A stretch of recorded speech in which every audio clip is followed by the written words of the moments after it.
I was 34, successful, and yet quietly empty inside.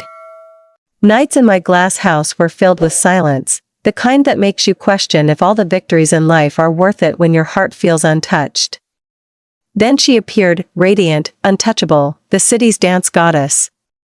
One glance from her felt like music pouring into my veins. I never planned to fall for her, but the way she carried fire in her steps and secrets in her smile made it impossible to look away. That night, when our worlds collided under the weight of unspoken desire, I knew my life would never move in the same rhythm again. The glass walls of my home often reminded me of transparency, yet ironically, my life felt anything but clear. I was 34, a director people in the industry respected, a woman who had fought her way into a space where only a few were allowed to sit. People saw the awards, the premieres, the way I carried myself with confidence. They didn't see the loneliness that wrapped around me like the city lights at midnight. My glass house, sitting high above the streets, was both a symbol of accomplishment and a cage where echoes of my own footsteps became my only company. Nights stretched longer than they should, and even the view of the city sparkling beneath me failed to fill the void inside. Success was loud, but silence was louder. It was during one of those endless nights that I first heard about her. The city called her the dance goddess, a woman who turned stages into temples and every movement of her body into poetry. People said watching her was like watching freedom itself, untamed and fearless. I had seen her name printed on posters plastered across the subway walls, had heard whispers of her performances from people who spoke as if they had witnessed something divine. But I had never imagined that our paths would cross, much less that she would step into the fragile quietness of my carefully guarded world. The night I met her, it wasn't on a red carpet or at an industry event. It was at a theater I had wandered into almost absent-mindedly, searching for something I couldn't name. The crowd buzzed with anticipation, but when the lights dimmed and she appeared, every sound faded. Her body moved like it carried the weight of ancient stories and untold secrets. Each step was deliberate, each gesture cut through the air as if rewriting its own meaning. My chest tightened watching her, not because she was beautiful in the obvious sense, but because she carried an intensity one hadn't seen in years. She danced as though she had something to prove, and yet she didn't care who was watching. She was fire in human form, and I couldn't take my eyes off her. I remember my palms pressing against my knees, leaning forward without realizing, caught in a current I couldn't escape. She wasn't just performing for the audience, it felt as though she was dancing for the shadows inside each person there, stripping them bare, forcing them to feel something raw. For me, it was a reminder of everything I had buried, desires I had silenced, emotions I had locked away, pieces of myself I had convinced didn't matter. I felt exposed, as though her gaze had found me even across the darkened room. When the performance ended, applause roared, but my hands remained still for a second too long, trembling from the storm she had left inside me. After the show, I should have left. That would have been the safe choice, the reasonable thing to do. But something compelled me to stay. I wandered backstage, carrying the excuse of wanting to congratulate her, but in truth, I was chasing the pull I didn't fully understand. The corridor smelled of dust and paint, laughter and chaos from performers winding down.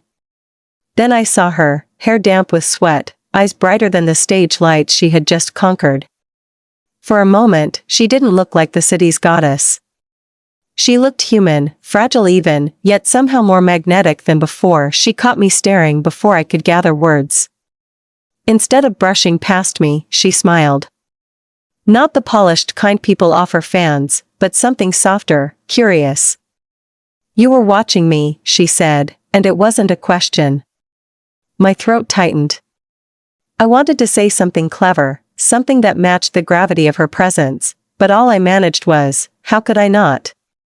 Her laugh was low, warm, a melody I wanted to memorize.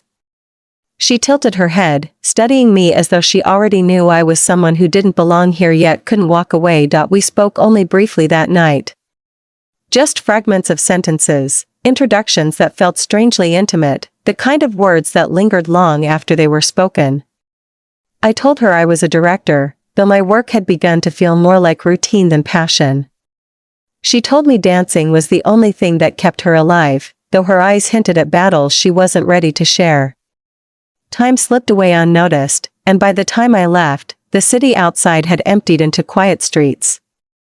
But her presence clung to me, like the echo of music that refuses to fade after the last note. Back in my glass house, I poured myself a drink, yet the reflection in the window wasn't the woman I had seen every night for years.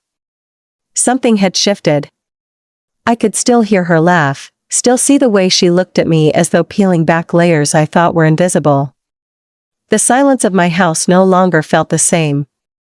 It wasn't loneliness anymore, it was anticipation, restless and consuming. I told myself it was nothing, just admiration for an artist at her peak.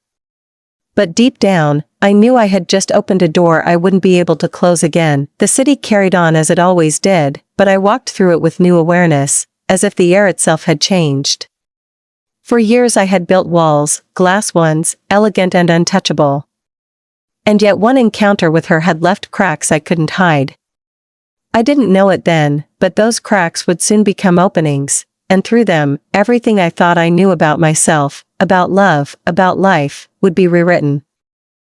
The following week, work consumed me, but not in the way it used to.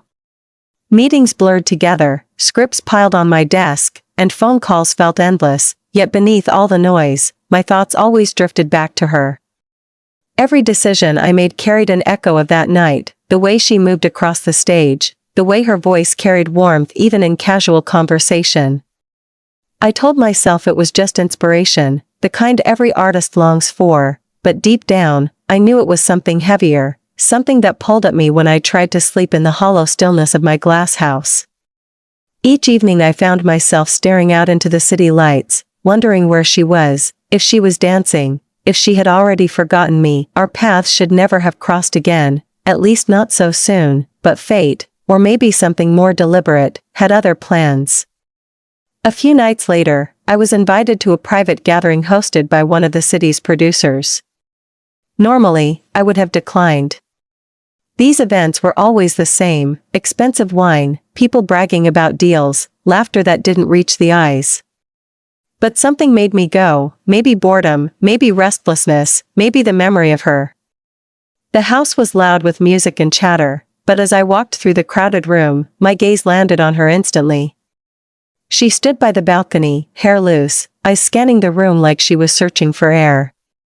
My heart slammed against my ribs with the force of recognition, and before I realized it, my feet were carrying me toward her. When she saw me, her lips curved into a knowing smile, not of surprise but as though she had been expecting me. "You again," she teased, her tone light but her eyes intent. I laughed, though my voice felt caught between nerves and relief. "I could say the same about you."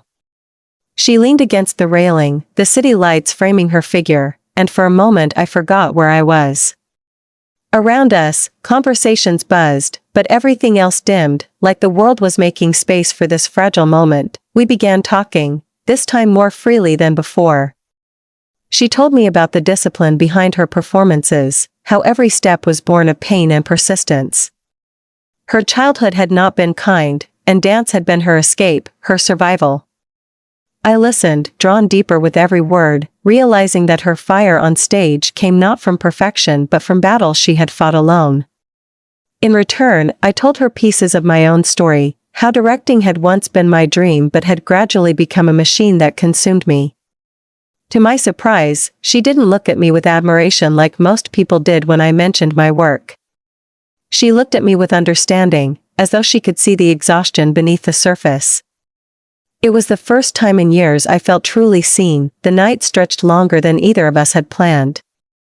At some point, we found ourselves away from the noise, sitting in a quiet corner where the world couldn't intrude. She spoke with her hands as much as her voice, her fingers tracing invisible shapes in the air as she described the way movement carried meaning. I found myself watching her more than listening, caught in the rhythm of her gestures, the softness of her laugh, the vulnerability she didn't bother to hide. There was no pretense between us, no need to impress. It felt raw, unguarded, like a confession neither of us realized we were making. When the night ended, I offered her a ride, and though she hesitated, she agreed. The drive was quiet, the kind of silence that felt heavy with words neither of us were ready to speak.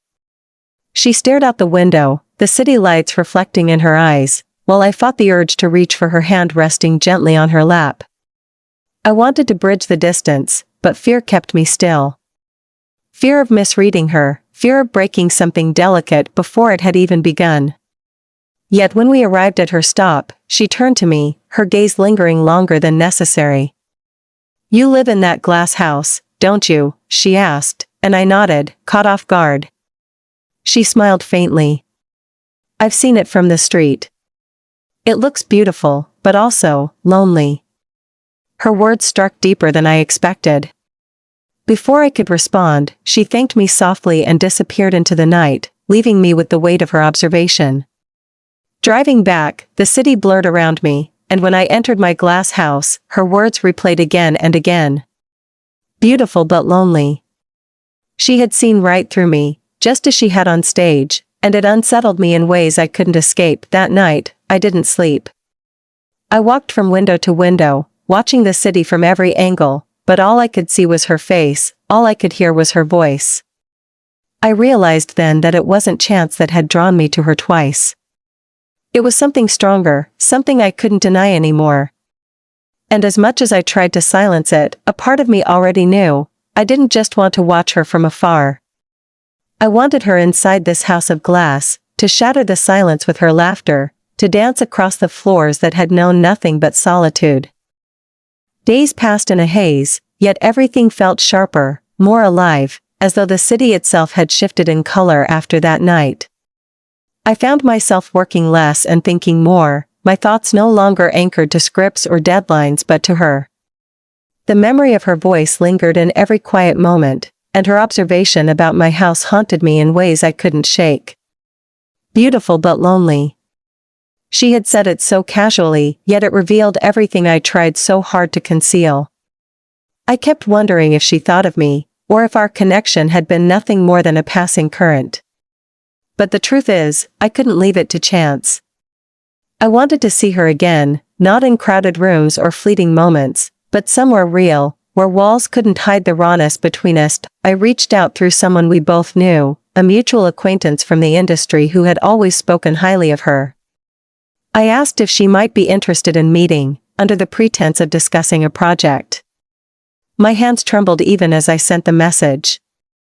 It felt dishonest to call it professional when my reasons were tangled in something far more personal. Yet when she agreed, her reply short but certain, I felt a rush of relief that left me breathless. We arranged to meet on a quiet evening, away from the city's noise, in a small cafe tucked between narrow streets. When I arrived, she was already there, seated near the window with a cup of tea she hadn't touched. Her presence filled the space effortlessly, even without a stage or an audience. She looked up when I entered, and her smile was immediate, unguarded, like she had been waiting for me.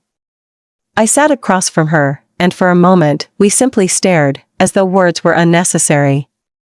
But soon the conversation unfolded, not forced, not shallow, but fluid, like water finding its way through cracks. She spoke about her routines, the relentless training, the way her body bore both strength and scars from years of discipline. I told her about the fatigue that came with directing, how success sometimes felt like a chain disguised as a crown. We weren't trading accomplishments, we were sharing burdens. At one point, I asked her why she danced with such intensity, as though the world was ending with every performance.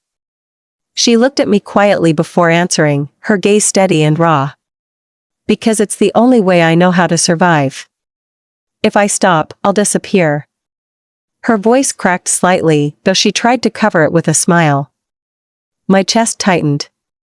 I wanted to reach across the table, to hold her hand, to tell her she didn't have to carry it alone. But I stayed still, my restraint both a shield and a prison. The evening stretched into hours, the cafe emptying around us until we were the last ones left. The staff dimmed the lights, but we lingered, unwilling to let go of the fragile intimacy we had built. Finally, as we walked outside, the night air cool against our skin, I offered to drive her home again. She hesitated, then nodded, and soon we were back in the familiar cocoon of my car. The streets blurred past us, but it felt different this time, closer, heavier, as though something unsaid pressed against the silence between us. As we reached her street, she surprised me by not asking to stop. Instead, she turned to me, her expression unreadable, and whispered, "Show me your glass house." My breath caught, my hands tightening on the wheel. I searched her face for any hint of hesitation, but there was none. Only curiosity, and maybe something deeper. Without another word, I drove on, the city lights guiding us back to the hill where my house stood tall and transparent against the night. When we arrived, I unlocked the door with trembling hands, unsure of what I was inviting in, unsure of what I was risking. She stepped inside slowly, her eyes roaming across the walls of glass, the wide-open view of the city below. She walked as though exploring something sacred, her footsteps soft against the floor. "It's beautiful," she murmured, echoing the words she had used before. Then she turned to me, her gaze piercing through the darkness. "But I was right. It feels lonely." Her words landed heavier inside the space they described. I wanted to argue, to tell her it wasn't always like that, but I couldn't lie. She had seen through me from the very beginning. Instead, I admitted quietly, "It has been, for a long time." The honesty surprised even me, but once spoken, it felt like a release, like letting air into a sealed room.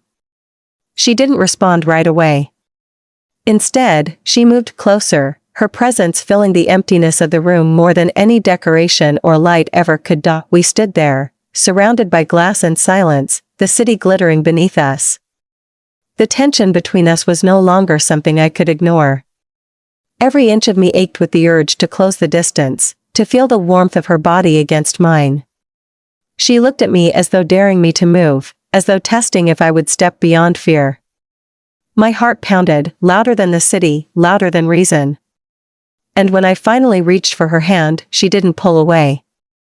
Her fingers tightened around mine, firm and certain, and in that moment, the loneliness I had carried for years cracked, just enough to let something new begin. Her hand in mine was the first thread of connection that unraveled years of silence I had wrapped around myself. That night in the glass house, we didn't rush into words or declarations. We simply stood together, holding on, letting the city lights and the quiet hum of life beneath us speak on our behalf. Her eyes stayed locked with mine, unwavering, steady, almost challenging me to admit what we both knew but hadn't yet said aloud. For so long, I had lived in a space where vulnerability was seen as weakness, where control was everything, but in her presence, control slipped through my fingers like sand. She didn't ask me to perform, didn't expect me to impress. She only expected me to be real. I led her to the wide living room where the floor-to-ceiling windows made it feel like we were floating above the city. She moved gracefully, even when she was just walking, her body carrying the same rhythm as when she danced. She placed her hand lightly against the glass, staring out at the endless skyline. "It feels like the world is at your feet," she whispered. I came to stand beside her, my shoulder almost brushing hers. "It feels like the world is close," I said softly, but also untouchable.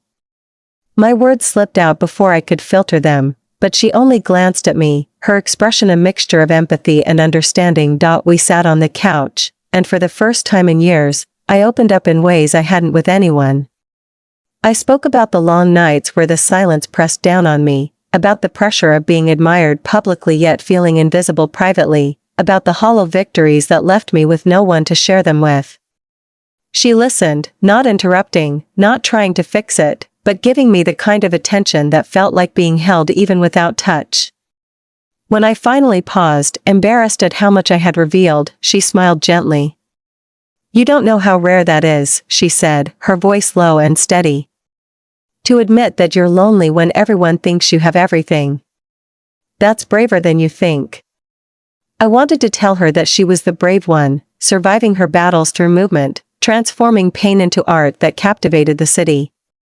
But before I could, she leaned back against the cushions and closed her eyes.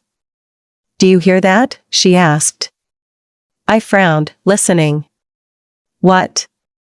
She smiled faintly, eyes still closed. "The silence here.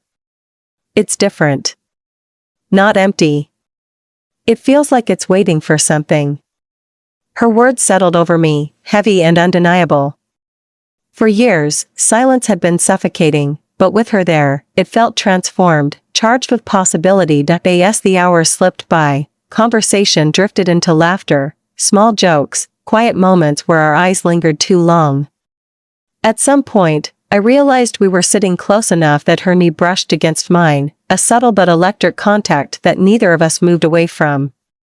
My heart raced, not from fear but from the intensity of wanting her near. I had buried this part of myself for so long, convinced it was safer to keep desires hidden than to risk rejection or complication.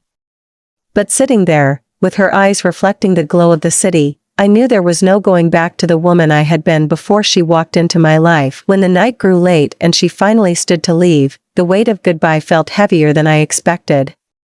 I walked her to the door, my chest tight with the ache of wanting her to stay. She paused before stepping out, her hand lingering on the frame as if she too didn't want the night to end. "You know," she said softly, "your house isn't as lonely as you think. Not tonight." She held my gaze for a long moment before disappearing into the dark, leaving me with those words echoing through every corner of glass. After she left, I wandered the house restlessly, touching the places she had stood, replaying her laughter in my head. I felt alive in a way I hadn't in years, as though her presence had lit a flame that made everything sharper, brighter. And yet, along with the warmth, there was fear of what this could mean, of what lines we might be crossing, of what parts of myself I had locked away that she was now unlocking without hesitation. But even that fear felt different. It wasn't the fear of loss or emptiness. It was the fear of something so real, so consuming, that I wouldn't be able to turn away. The following days were restless, filled with stolen glances at my phone, wondering if she would reach out first or if I should. Every vibration made my pulse quicken, every empty screen left me with a hollow ache. Then one evening, her message appeared, simple, almost casual. "Are you home tonight?" My fingers hovered over the keyboard, but my heart answered before my mind could. Always, that single exchange sealed something between us, unspoken but undeniable. She wasn't just a fleeting spark. She was a presence that demanded space in my life, in my house, in the silence I had once thought would last forever. That night, when she returned, I realized our story was no longer something I could resist. It was already unfolding, quietly, secretly, within these glass walls that had seen nothing but solitude until her footsteps echoed inside them. And I knew, even before she stepped fully through the door, that my life would never belong solely to me again. The first time she returned after that message, the air itself felt different, heavier, charged with something neither of us dared name but both of us were fully aware of. She stepped inside the glass house with an ease that startled me, as though she had always belonged here, her presence filling spaces that had for years existed only in shadows. She carried nothing with her, not even a bag, just the weight of her gaze and the quiet rhythm of her breath. I watched her move across the floor, her fingertips brushing lightly along the edge of the couch, then pausing at the wide windows that overlooked the city. "It's strange," she murmured, almost to herself. "Out there, everyone is watching me all the time. But in here, I feel like no one exists but us." Her words pierced deeper than she could have known, because that was exactly what the glass house had never given me, privacy that felt alive, intimacy that felt safe. We spoke little that evening, not because we had nothing to say but because words felt unnecessary. Our silences weren't empty anymore, they were full, vibrating with meaning. She kicked off her shoes and folded herself onto the couch, pulling her legs beneath her, looking at me with a softness that made my heart stumble. I sat beside her, not too close, not too far, just enough for the warmth of her body to seep into mine. It was strange how quickly her presence transformed the house. The emptiness I once drowned in became something sacred, a shared space where the walls of glass no longer mocked me with loneliness but reflected something new, connection. At some point she asked if I had ever danced. The question made me laugh, but she was serious, her eyes gleaming with playful challenge. I admitted I hadn't, at least not in any way worth remembering. She stood, holding out her hand, her grin both mischievous and irresistible. "Then dance with me," she said. I hesitated, but her hand was there, open and waiting, and something in me couldn't refuse. I let her pull me to my feet, awkward and unsure, while she began to move with effortless grace. "Don't think," she whispered. "Just feel." And so I did. I followed the rhythm of her body, not with skill but with sincerity, clumsy but real. She guided me, her laughter spilling into the air every time I stumbled, her touch steadying me, grounding me. For the first time in years, I felt free, not as a director controlling a scene but as a woman letting go of control altogether. We moved across the living room, the city lights shimmering around us, our reflections merging in the glass walls. Her hand slid against mine, her other brushing lightly along my shoulder as she guided me. The closeness was intoxicating, every touch sparking through me like electricity. At one point, she stopped, her face inches from mine, her breath warm, her eyes searching. The air grew unbearably still, the unspoken sitting heavily between us. I felt the weight of the decision pressing down, but I didn't look away. I couldn't. And then, in a moment that felt both inevitable and terrifying, I leaned in. Our lips met gently, almost uncertainly, but the second they touched, the world outside ceased to exist. The kiss wasn't rushed. It was slow, careful, reverent, as though we were both afraid of breaking the fragile thing we had just begun to build. Her hand moved to the back of my neck, pulling me closer, while mine found its way to her waist, holding her like something I had always been searching for but never dared claim. When we finally pulled apart, we were both breathless, our foreheads leaning against each other, our hearts racing in unison. She smiled faintly, whispering, "I knew this house wasn't just for you." From that night on, the glass house became ours in secret. She began to visit more often, sometimes unannounced, slipping inside as though it was the most natural thing in the world. We created a rhythm of our own, late-night talks that stretched into dawn, quiet dinners cooked together where laughter filled the spaces that once echoed with emptiness, stolen kisses against the glass while the city blinked unaware beneath us. Every visit blurred the boundaries more, transforming what had once been solitude into something intimate, sacred, and dangerously addictive. Yet with each night we spent together, the outside world loomed like a shadow beyond the walls.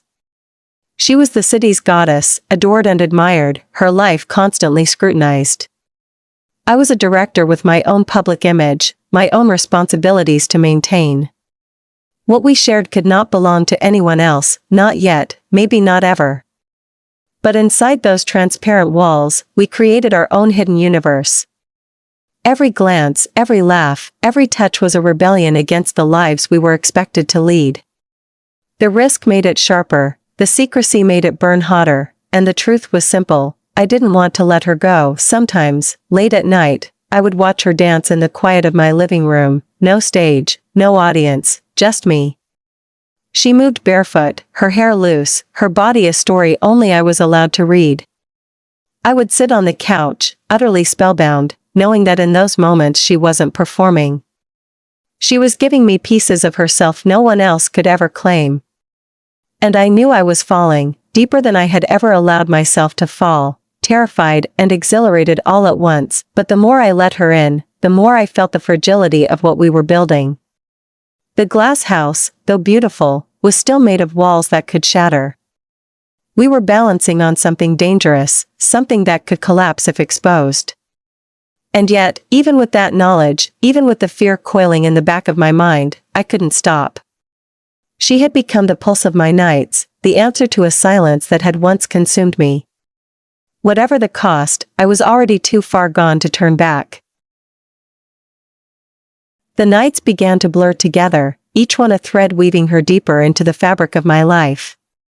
She came often now, sometimes slipping in after rehearsals, her body still humming with the energy of movement, sweat glistening on her skin, her laughter carrying the exhaustion of hours spent perfecting what looked effortless on stage. Other times she arrived in silence, her eyes shadowed, her shoulders tense, and in those moments she didn't need words, she only needed space, safety, someone to catch the weight she carried. My glass house became that place for her, a sanctuary where the world couldn't intrude, where she could let go of the goddess the city demanded and simply be a woman who wanted to breathe. I watched her shed layers each night, not clothes, but defenses, expectations, burdens, and it left me both humbled and terrified because I knew I was seeing her in a way no one else was allowed. With every visit, the bond between us deepened into something that consumed me. She filled my silences with laughter, she stained the glass walls with her touch, she rewrote the loneliness of my nights into something I never wanted to end. And yet, even in the midst of the joy, a shadow lingered. The secrecy that protected us also pressed against us like a tightening grip. We never spoke of it directly, but it was there, in the way she hesitated before leaving, in the way I sometimes caught her staring out the windows with a faraway look, as though imagining what might happen if the world knew. I understood that fear all too well. My life was built on a reputation, hers on a pedestal, and if anyone discovered what was unfolding within these walls, everything could fracture. There were moments when the weight of it nearly broke through. One night, after a particularly grueling day for her, she arrived later than usual. Her eyes were swollen, her movements sharp with frustration. She collapsed onto the couch without speaking, and I sat beside her, waiting. Finally, she whispered, "They want me to be perfect. Every time. Every step, every look. I feel like I'm suffocating." Her voice cracked on the last word, and my chest ached with helplessness. I reached for her hand, threading my fingers through hers. "You don't have to be perfect here," I said softly. She turned her face toward me, her expression breaking, and before I could prepare, she pulled me into her arms, clinging to me as though I was the only thing keeping her upright. That embrace was desperate, raw, and it left me shaken, because in that moment I realized just how fragile she really was beneath the brilliance the world adored, but I also realized how fragile I had become with her. I had built my life on control, yet with her, control evaporated. The smallest things could undo me, the brush of her hand against mine, the way she laughed into my shoulder, the softness of her breath when she fell asleep beside me on the couch. I was undone, piece by piece, and I wasn't sure if I wanted to be put back together again. She was becoming not just part of my life but the center of it, and I didn't know how to exist outside the orbit we had created. The city, meanwhile, carried on oblivious. Her performances grew even more lauded, her reputation soaring higher. Mine remained steady, my projects moving forward, my name still respected. To the outside world, we were thriving. But beneath the surface, we were creating something that belonged only to us, a secret flame burning hotter with every stolen night. And with every flame comes the risk of fire. I began to notice the subtle tension in her when we went too long without seeing each other, the way she seemed restless, impatient, as though the world outside couldn't satisfy her anymore. I felt it too, the gnawing hunger for her presence when she wasn't beside me, the way the glass house felt empty again the moment she left. It was no longer just companionship, it was need, raw and consuming. One evening, as she danced barefoot in the living room, her body swaying to music only she could hear, I sat watching, utterly captivated. She stopped suddenly and looked at me, her chest rising and falling, her expression unreadable. "Do you ever wonder what this is?" she asked quietly. My breath caught. The question hung heavy between us, and for a moment I feared she was pulling away. "It's us," I said finally, my voice barely audible. "Whatever name the world would give it, whatever label, it doesn't matter here. It's just us." She studied me for a long time, her eyes searching for something. Then she crossed the room and sank down beside me, her hand finding my face. "I don't want to lose this," she whispered. The vulnerability in her voice nearly broke me. I leaned into her touch, promising silently, though I knew I had no power against the world beyond these walls. That night, as she lay against me, her head on my chest, I stared up at the ceiling, my mind racing. For the first time, I allowed myself to imagine what it would mean to step outside of secrecy, to let the world see what we were. The thought was both exhilarating and terrifying. Would we survive it? Would we be destroyed by it? I didn't know. But what I did know was that every moment I spent with her pulled me deeper into something I could no longer pretend was temporary. She was no longer just a guest in my glass house. She was the heartbeat of it, the reason it no longer echoed with emptiness. And that truth was more dangerous than any secret we were keeping. The pressure of the outside world began to creep in slowly, like cracks forming in glass you thought was unbreakable. It wasn't a single moment, not one dramatic shift, but small things that built over time until they became impossible to ignore. She started arriving at my house later, her eyes carrying exhaustion that no amount of laughter could erase. Some nights she would pace the living room before sitting down, as though she needed to burn off nerves she couldn't name. I didn't press her, but I felt the distance, subtle yet sharp, pressing against the closeness we had built. The city adored her more than ever, her name on every poster, her face on every screen, but the cost of that admiration weighed on her. And though she never said it outright, I could feel that what we shared was beginning to collide with the life she was expected to live outside these walls. One evening she arrived earlier than usual, her hair pulled back, her expression tight. She walked straight to the windows, staring out at the glowing skyline without a word. I joined her quietly, waiting, giving her the space she always needed before she could speak. Finally, she whispered, "Someone asked me today if I was seeing anyone." The words hit me harder than I expected, not because of the question itself, but because of the way her voice carried both fear and longing. "What did you say?" I asked, though part of me dreaded the answer. She sighed, leaning her forehead against the cool glass. I said no. Because that's what they expect. Because the truth isn't something I can give them. The silence that followed was suffocating. My throat tightened, but I forced myself to nod. I understand. And I did. Yet understanding didn't soften the ache that spread through me, the ache of being hidden, of being something too fragile to name. She turned to face me then, her eyes glistening in the dim light. "Do you?" she asked, almost desperate. "Do you really understand what it's like to be worshipped by the city but unable to show them who you actually are? To have them cheer for the goddess while the woman inside her feels invisible?" Her voice broke, and I felt my chest tighten with a pain I couldn't fix. I reached for her hand, gripping it tightly. "Maybe I don't understand the weight of all their eyes on you," I admitted, "but I know what it's like to be celebrated and still feel unseen. And I know what it's like to need someone so much it scares you." My words softened something in her, but the fear didn't vanish. She sank into my arms, trembling, and I held her until her body stilled, until the silence between us became something bearable again. Our nights grew more urgent after that, as though we both sensed the fragility of what we were holding.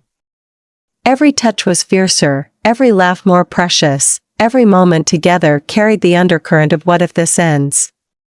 She began dancing less when she came to my house, choosing instead to curl up beside me, her head on my shoulder, her body pressed against mine as though trying to anchor herself.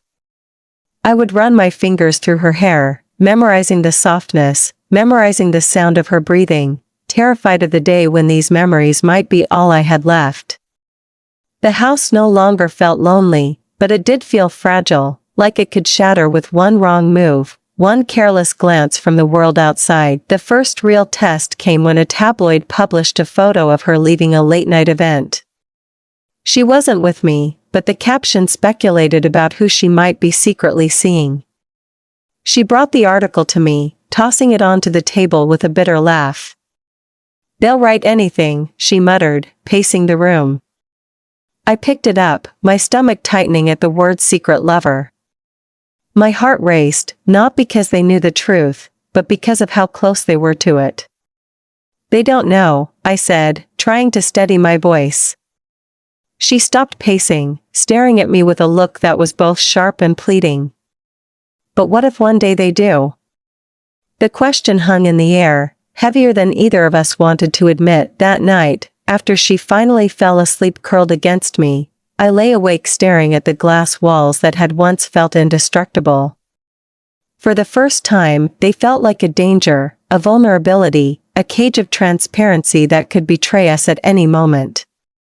The thought terrified me, yet when I looked at her sleeping peacefully in my arms, I knew the fear wasn't enough to make me stop.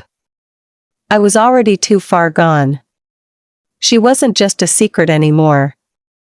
She was my truth, even if the world could never know it, and yet, beneath the warmth of her body against mine, the question she had asked echoed relentlessly in my mind.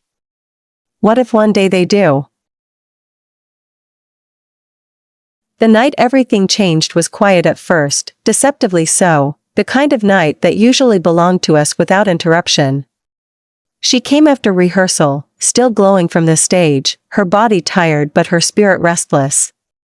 I could sense it the moment she stepped inside, the way her eyes darted toward the windows, the way her shoulders carried a weight heavier than exhaustion.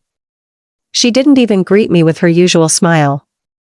Instead, she sat down, pulled her knees to her chest, and stared at the floor.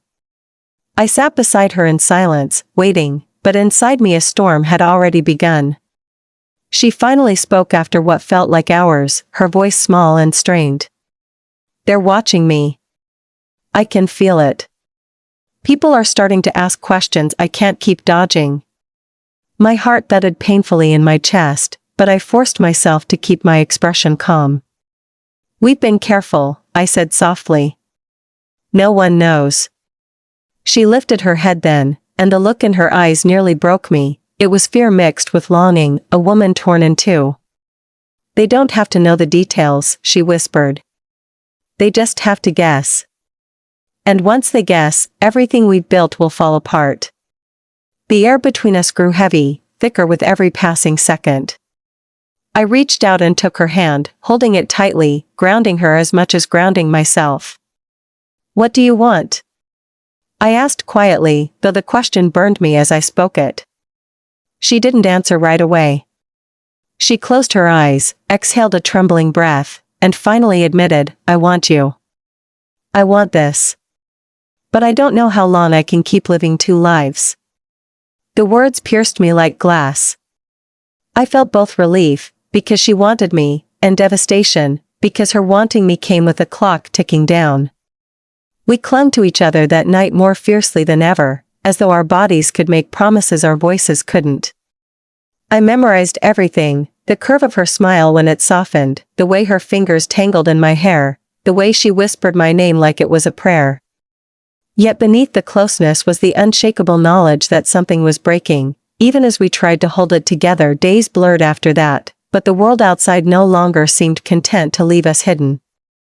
Paparazzi shots of her multiplied, each headline speculating on the identity of a mysterious lover. She laughed them off in public, but when she came to me, she was quieter, more fragile, as though the weight of every camera lens pressed against her chest. One night she admitted, I feel like I'm always performing, even when I'm alone. Except here. Except with you. But if they take this from me, I don't know who I'll be anymore. I held her face in my hands, my voice shaking as I told her, they can't take what we've built inside these walls. They don't own this.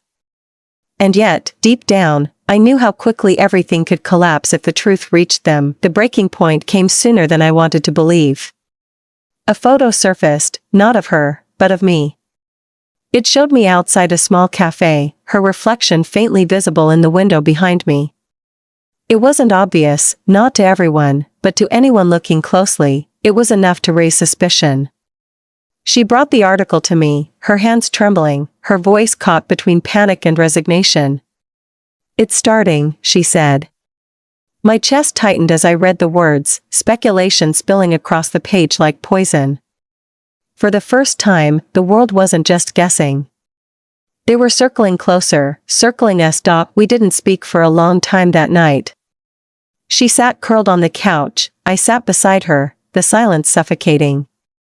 Finally, she whispered, do you regret it? Us? My head snapped toward her, the question hitting me like a blade.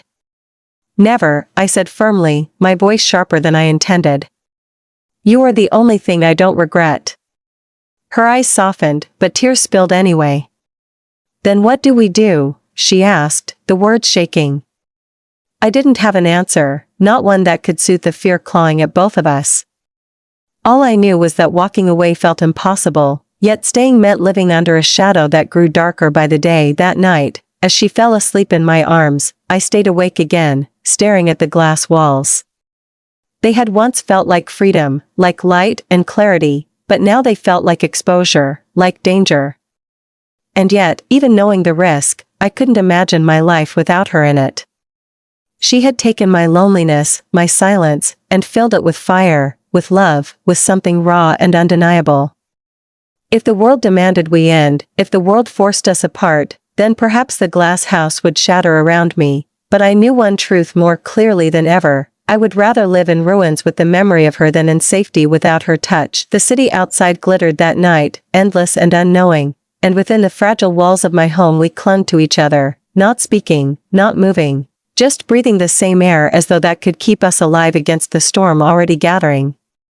Whatever came next, whatever weight the world tried to crush us with, we had already lived something real, something worth every risk. And though fear gnawed at the edges of my heart, love burned brighter still, daring me to hold on, even if it meant breaking completely.